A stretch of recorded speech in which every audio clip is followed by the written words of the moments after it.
picking back up here where we left off in terms of our U-joint replacement on the 2010 Dodge Ram 3500.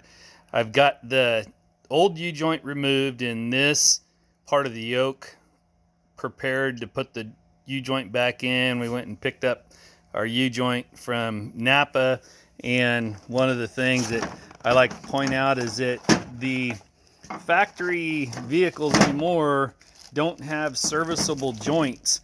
And the nice thing about a replacement one is that a lot of times you can get one that has a serviceable joint or Zerk on it, of course.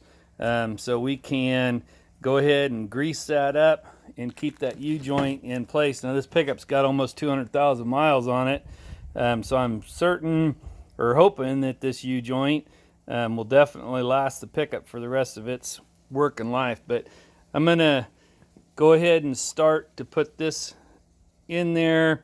Basically, you know, with replacing the U-joint, you get the cups set back in the yoke with putting your U-joint in there, and then we've got to put it back in the other half of the yoke on the drive line. So just kind of run you along here a little bit.